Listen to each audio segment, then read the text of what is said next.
Welcome back, everyone. It's Charlie. The Boys Season 4 dropped their first look teaser with a couple scenes, so we'll break it all down. If you're brand new to the channel, I'm doing videos for all the episodes just like previous seasons. Be sure to subscribe to get everything.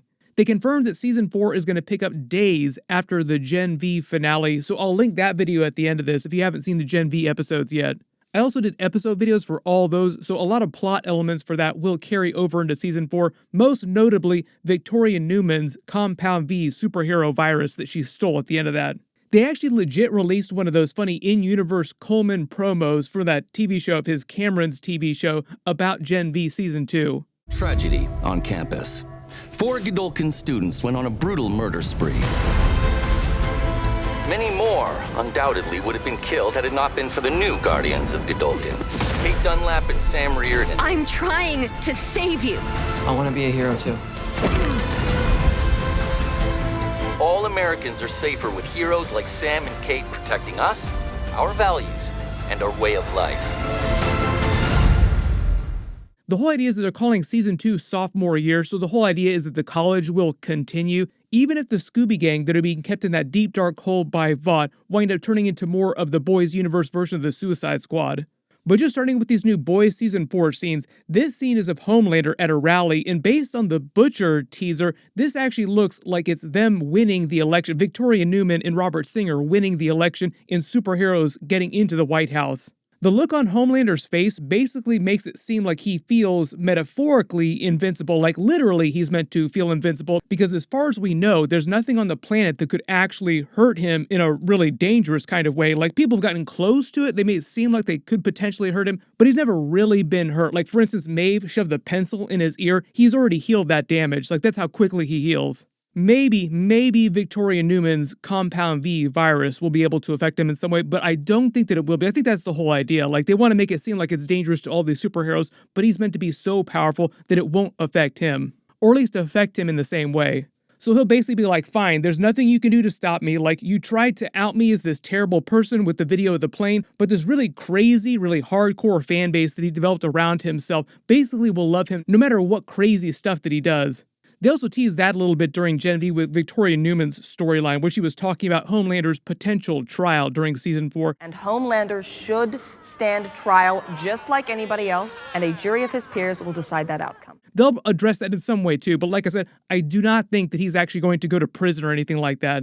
If you remember Batman v Superman, where he addressed the council, like the Congress basically, you have to imagine the Boys Universe version of that. Like, he would probably entertain the idea of doing that briefly, but there's no way he would ever let anybody ever take him to prison. He would lose it way before that, and I think the idea in the Boys Universe is that the mob that supports him would actually riot way before that happened either.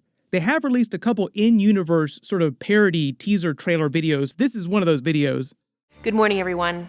I'm Ashley Barrett, coming to you with an important update on behalf of our greatest hero and our most loving father.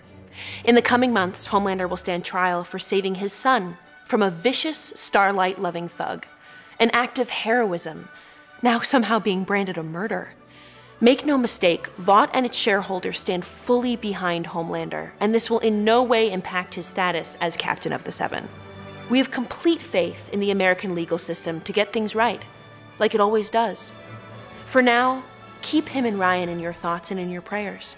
And be sure to post with #HomeFree so he can see your support. But this is obviously them just joking about what happened at the end of Season 3 with Homelander killing that dude that threw the can at Ryan. The other part of the joke here is that Ashley is doing her very best Stan Edgar, trying to spin the news towards the benefit of Vought in general and Homelander, bravely trying to protect his son Ryan against that vicious Starlight supporter. All the thoughts and prayers, jokes, and then just the idea that they're not going to change anything in their day-to-day because of what happened with Homelander. It's a bit of an evolution of what happened during the events of Season 3, where Homelander just completely lost it on live broadcast news, but it wound up making him way more appealing to his base and way less appealing to just a general audience. They've had this runner during the Boys seasons about the approval ratings that each of the different superheroes have. Like, the higher the approval ratings that they have amongst the public, the more money they earn from endorsements, from the products that they try to sell, basically. which is the way that Homelander sort of measured how much people loved him, and that's what he wanted. Like, he wanted people to love him, so he's always obsessed with his quote-unquote poll numbers in the public, and that's what happened after his big rant during season 3. What did you just say to me? 21 points. That spun into an evolution of the whole idea that he can do anything that he wants, but now he actually kind of starts to believe it. Previously, the idea is that he was just kind of saying that to himself. I don't think he actually believed it. He was slowly going crazier and crazier, but now he's into like full-blown crazy territory trying to drink his own Kool-Aid. They also made it seem like he had this weird Moon Knight thing going on where he had this completely alternate persona that he developed as a child to help him survive just because of what it was like growing up inside that special room, quote-unquote, that they kept him in. Remember when we got put in the bad room? I got us through that. The Butcher teaser that they released seems like him standing around in the aftermath of this election night party with his side basically losing, like Victoria Neumann gets into office. I say the other side, technically Homelander doesn't really like Victoria Neumann, but the whole idea is that she used to be doing this, like this whole campaign push was to get Vought's superheroes in the White House to get control of the White House. She kind of went rogue on the plan at the end, like she made an alliance with Homelander against Stan Edgar, so even though they don't really like each other, they made an alliance temporarily so that she can win the White House. I think the whole idea is she's going to try to use this Compound V superhero virus to get out from under his thumb, so to speak, like somehow break away from Homelander. But even though she sold out Stan Edgar during season 3, she did say to all the kids here in the rally that she was going to create a position for superheroes inside the government to give them some sort of vote, some sort of say. And that's still basically what Stan Edgar's original plan was, to have superheroes basically in the government, to take over the government. Some of the other Homelander scenes at the end of Gen V were meant to set up the beginning of season 4. Like I said, it's going to take place like days after the end of the Gen V finale. Basically him cleaning up that mess at the university, but I'm wondering if any of the Gen V characters will show up during The Boys Season 4. Like, there's already so much going on, so we might not see most of them until Gen V Season 2. The Boys showrunner also said that the show is probably going to go way, way beyond his original plan for 5 seasons, so I'm expecting like 7 seasons of The Boys now. That should give you an idea of where to theory craft about how they're going to end the season. Like, even though we're now sort of in like the end of the Boys' original comic book storyline, like them making it into the White House was like the very end of that story. It sounds like the TV show is going to go way past that, so the ending will be very different. There are a couple new characters that we've learned about. I already talked about Tek Knight during my Gen V episodes. He's still alive, still loving all the holes that he can find, sticking it in every single hole that he can get his hands on. We know that Jeffrey Dean Morgan is going to be playing a brand new character. He's working with Butcher here, so I'm guessing that he's part of the government or part of some Black Ops agency, and that's how he gets into the story. And we legit also learned about them doing the Boys Universe version of Spider-Man. That's right, they have a Spider-Man character in the Boys Universe. His name is Webweaver. You have to picture like a version of Bully Maguire, Tobey Maguire's Spider-Man going full Venom. Just like the worst person you could possibly imagine that has powers just like Spider-Man. I can already picture all the jokes that they'll make about his organic webbing and which holes that it actually comes out of. So you like make your own web fluid in your body? Does it come out of anywhere else? Only the wrists. It's so cool, man. Like, I want to see the holes. The weird thing about the Boys Universe version of Spider-Man is that he's only featured briefly on the cover of the Boys Dear Becky issues. It was the very final issue of the original Boys comic book by Garth Ennis. It's meant to tell the story of what happens to Huey and Starlight like 12 years after the events of the main story with Butcher and the Boys versus Homelander, the Seven, and Vought. Webweaver, this Boys version of Spider-Man, is featured on the cover of one of these Dear Becky issues, and it's meant to be an homage to the classic Marvel Amazing Spider-Man issue number 316, where Venom is taking out Spider-Man, except in this case it's Huey with his Compound V powers taking out Webweaver. And the other difference with Huey in the comics is that he gets Compound V powers that are permanent, and in the TV show he just had the temporary Compound V powers.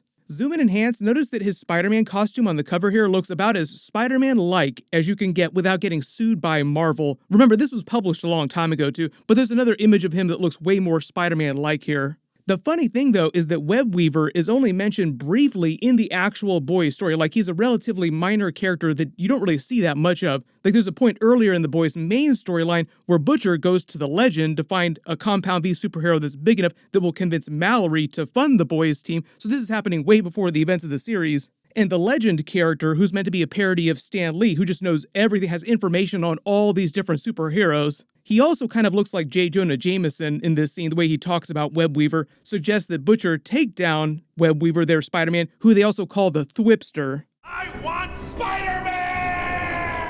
And that's about all you hear or see of their version of Spider-Man. You can see Garth Ennis trying not to get sued by Marvel, but clearly making a bunch of Spider-Man parodies and jokes. All the boys' characters are meant to be parodies of Marvel and DC comic book characters. Hopefully because they dropped these teasers, that means they're going to drop a much bigger trailer in the next couple of weeks, and hopefully the strike stuff gets figured out pretty soon too.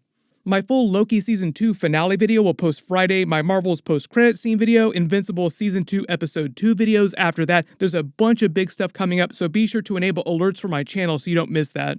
Click here for that Loki Season 2 Episode 6 finale video. I'll update the link as soon as I post that, and click here for my Boys Gen V Episode 8 finale video. Thank you so much for watching, everyone stay safe, and I'll see you guys in the next one.